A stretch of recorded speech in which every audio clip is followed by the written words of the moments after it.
Hello friends, कैसे हैं आप सब। So welcome back in forever के लास्ट पार्ट में आप लोगों ने सुना कि शीतल जो है श्री से पूछती है कि कौन सी आइसक्रीम खानी है। वो मना कर देती है तो शीतल बार बार पूछती है, लेकिन इस बार श्री कोई जवाब नहीं देती, चुप रहती है। उसे चुप देख शीतल आइसक्रीम वाले से कहती है कि भैया एक चॉकलेट और दूसरी स्ट्रॉबेरी देना, और ये कह के वो 2 सॉफ्टी लेती है। दोनों श्री के सामने करते हुए कहती है कि जो पसंद हो ले लो, पर श्री हाथ नहीं बढ़ाती।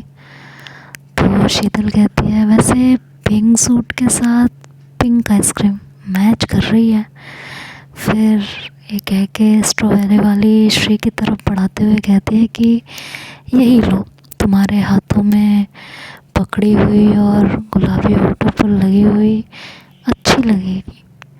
पर श्री ने अपनी स्माइल छुपाते हुए अपना मुंह फेर लिया।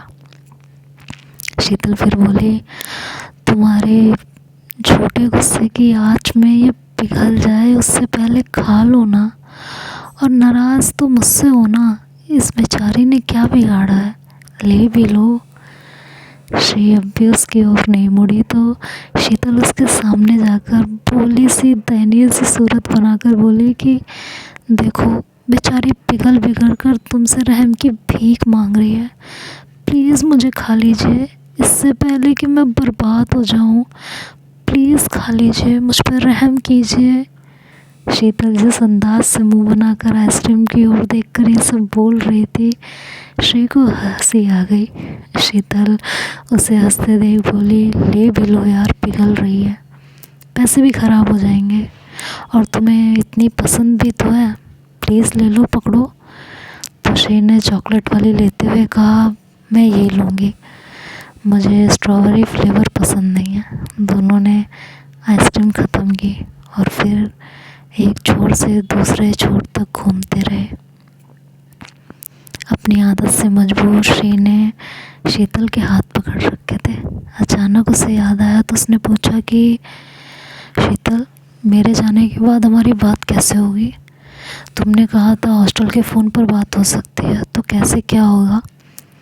शीतल ने कहा, पता करने की कोशिश कर रही हूँ कि कितने बजे फ़ोन खाली रहता है, जैसे ही पता चलेगा बताऊँगी। श्री ने कहा, कब बताओगी, कब पता चलेगा? मेरे जाने के बाद? शीतल ने कहा, मैं कोशिश कर रही हूँ, 1-2 दिन में सब क्लियर कर दूँगी। हाँ, यही 1-2 दिन है, उसके बाद चली जाऊँगी मैं। मेरे जाने के बाद कैसे बताओगी मुझे? श्री अब इरिटेट हो रही थी।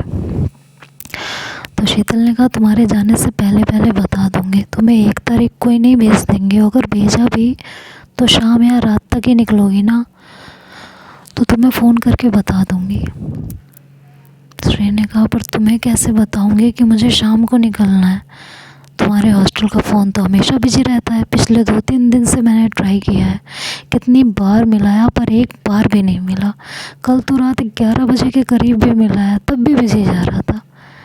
उसकी बातें सुन शीतल हैरानी से श्री को देख रही थी और कहा कि तुम पिछले 3 दिनों से फ़ोन मिला रही थी, तो बताया क्यों नहीं? श्री ने कहा, फ़ोन मिल जाता तो तुम्हें पता लग ही जाता, जब मिला नहीं तो पता भी नहीं चला, और मैं अपनी तरफ से ट्राई कर रही थी कि कब फ़ोन खाली होता है।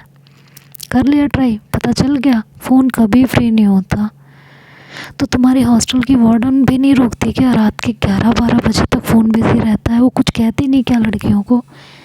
वो क्या रोकेगी, रात के 11-12 बजे तो उन्हीं का टाइम होता है, उन्होंने ही तो फ़ोन बिजी कर रखा होता है। ये सुन के श्री कुछ नहीं बोली। तो उसके चेहरे की उदासी और उलझन देखकर शीतल उसकी हथेली पर अपने हथेली का दबाव बढ़ाते हुए कहती है कि तुम टेंशन मत लो, जब मैंने कहा है मैं कुछ ना कुछ करूँगी तो करूँगी, और इन्हीं 1-2 दिन के अंदर ही कुछ ना कुछ करूँगी, कोई ना कोई अरेंजमेंट कर ही लूँगी। श्री ने खामोशी से सिर हिला दिया था। दोनों फिर हाथों में हाथ डाले एक दूसरे के साथ घूमते रहे। कभी बच्चों को खेलता देख उन्हें निहारते, बातें करते, तो कभी किसी कपल को एक साथ देखकर उनकी जगह खुद को इमेजिन करते। 3-4 घंटे बीत गए थे, दोनों को पता नहीं शाम होने को थी और अब एक दूसरे से दूर जाने का वक्त हो गया था। दोनों ही जाने का मन नहीं हो रहा था, पर जाना तो था ही। बाहर निकलते हुए श्री ने कहा, मेरा आज कहा और किस रह गई है, तुम भूल गई ना? शीतल ने कहा, मैं कुछ नहीं भूली हूँ, तुमने ऑफिस का कहा था। सिर्फ आइसक्रीम की बात कही थी कि ऑफिस के बाहर भी खिलाई जा सकती है, तो वो मैंने खिला दी। ज़्यादा चालाक बनने की कोशिश मत करो, श्री ने कहा। पर मुझे आज भी चाहिए, मुझे नहीं पता। श्री ने बच्चों की तरह जिद करते हुए मुंह बनाया। शीतल ने कहा, मैं पब्लिक प्लेस में तुम्हें ना तो हक करने वाली हूँ और ना किस। ये बात तुम भी अच्छी तरह जानती हो, इसलिए नाटक मत करो और चुपचाप चलो। शीतल श्री का हाथ पकड़कर उसे लगभग खींचती हुई बाहर ले आई थी और श्री बच्चों की तरह कह रही थी, मुझे चाहिए, मुझे चाहिए, मुझे चाहिए, बस चाहिए तो चाहिए। उसने बस मुझे चाहिए की रट लगाई थी और वैसे ही बिहेव कर रही थी जैसे छोटे बच्चे की जिद पूरी ना होने पर करते हैं। शीतल उसे खींचते हुए ला रही थी और श्री की इस हरकत पर चिल्लाहट भी हो रही थी। और उसकी शक्ल देख और हरकतें देख शीतल को थोड़ा मज़ा भी आ रहा था। तो शीतल ने श्री से कहा कि यार, ये बच्चों की तरह जिद करना बंद करो, मैं नहीं दिलाने वाली हूँ तुम्हें, ये तुम्हें भी पता है, तो ये जिद छोड़ दो, बेकार की जिद करना बंद करो तुम। तो शीतल ने कहा, नहीं, मुझे चाहिए तो चाहिए, चाहिए तो चाहिए, चाहिए तो चाहिए। इतने में उधर से आ रहे कुछ लड़कों ने कहा कि बच्ची जिद कर रही है, और एक लड़कों ने और कहा कि हम पूरी कर दें। दोनों के सामने से 3-4 लड़कों का ग्रुप निकला। उन्हीं में से किसी ने ये कमेंट पास किया था। शीतल को ये सुनकर बहुत गुस्सा आ गया था और श्री झेप गई थी, एम्बैरस हो गई थी। गुस्सा उसे भी आ रहा था, लेकिन वो कुछ कह नहीं पाई। शीतल ने जब ये सुना तो उसका पारा 7वें आसमान पर था। उसने उतनी ही ऊंची आवाज़ में जवाब दिया कि जिद बाद में पूरी करूँगी, पहले तेरी ज़बान खींच लूँ। श्री ने जब ये सुना तो शीतल का हाथ पकड़कर उसे बाहर ले जाने लगी। अंदर ही अंदर सोचने लगी कि शिट यार, कहीं कोई लफड़ा ना हो जाए। शीतल का गुस्से बहुत बेकार है, मैं इसके गुस्से को अच्छी तरह से जानती हूँ। अगर यहाँ रुकी और वो लड़के पलट के आ गए तो बहुत बड़ा बवाल हो सकता है। इसे यहाँ से किसी तरह लेके जाना ही पड़ेगा। अब सिनेरियो बदल गया था। पहले श्री जिद कर रही थी और शीतल उसका हाथ पकड़कर उसे खींचते हुए ले जा रही थी, और अब शीतल गुस्से में बोल रही थी और श्री उसके हाथ को पकड़कर उसे खींचते हुए ले जा रही थी। शीतल ने कहा कि हाथ छोड़ो मेरा, हाथ छोड़ो मेरा। इन्होंने बोला कैसे ऐसे, इसका तो मुंह तोड़ दूंगी मैं।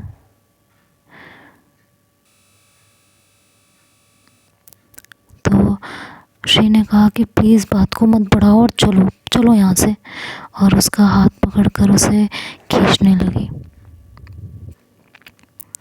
लड़के आगे बढ़ चुके थे। शीतल श्री से बार बार कह रही थी कि हाथ छोड़ दो मेरा, तो मैं कह रही हूँ ना, मेरा हाथ छोड़ो। और शीतल श्री बस उसे खींचते हुए लेके जा रही थी। अचानक से शीतल ने अपना हाथ झटक कर छुड़ाते हुए कहा कि हाथ छोड़ो श्री, और श्री को घूरने लगी। श्री ने उसकी तरफ देखा तो निगाहें नीचे कर ली और कहा, ऐसे गुस्से से मत देखो। शीतल ने कहा, तो प्यार से देखूं। श्री ने कहा, अब मैंने क्या किया? इतनी देर से नौटंकी कौन कर रहा था? जब एक बार बोल दिया कि पब्लिक प्लेस में ये सब नहीं करने वाली हूँ तो समझ नहीं आया तुम्हें? और तुम्हें पता है मुझे ये सब हरकतें पसंद नहीं है। कितनी बार तुमसे कहा है कि पब्लिक प्लेस में ढंग से रहा करो, पर तुम्हें सुनना ही नहीं है, मानना ही नहीं है। जब देखो चिपकना है, और आज बच्चों की तरह हरकतें कर रही थी। तुम्हें क्या लगता है क्यों मना करती हूँ मैं ये सब करने के लिए? ये जो फिक्रे कस के गए हैं ऐसे लोगों की वजह से। लड़कियों को हंसता मुस्कुराता क्या देख लिया, इन घटिया लोगों की फिर कसी शुरू हो जाती है। और तुम्हें ये बात ज़रा सी समझ में नहीं आती है। तो श्री ने कहा तो क्या करें, हंसना मुस्कुराना जीना छोड़ दें? और तुम्हें क्या ज़रूरत थी इन घटिया लोगों के मुंह लगने की? बोल रहे थे तो बोलने देते, मुझे फ़र्क नहीं पड़ता है, तुम्हें क्यों फ़र्क पड़ने लगता है? मैं ऐसे लोगों को भाव नहीं देती हूँ, सुनकर अनसुना कर देती हूँ। शीतल तो तुमने क्यों जवाब दिया? तो क्या करती? शीतल वो आवारा कुत्ते हैं, अब आवारा कुत्तों को भौंकने से तो रोक नहीं पाएंगे ना, और ना उनकी वजह से हम अपनी ज़िंदगी जीना छोड़ देंगे। भौंकने देती हूँ उन्हें? अच्छा, तो कोई तुम्हारे बारे में कुछ भी कहकर चला जाए तो मैं चुपचाप सुन लूँ? श्री ने कहा हाँ सुन लो, मुझसे नहीं सुना जाता, और ना मैं सुन सकती हूँ। क्यों नहीं सुना जाता? बोलो शीतल, क्यों नहीं सुना जाता? शीतल अब चुप हो गई थी, उसे जवाब देते नहीं बन रहा था। उसने बस इतना ही कहा, बस नहीं सुना जाता तो नहीं सुना जाता, अब चलो यहाँ से, देर हो रही है। कहकर वो आगे आगे चलने लगी थी और सड़क पर आ गई थी।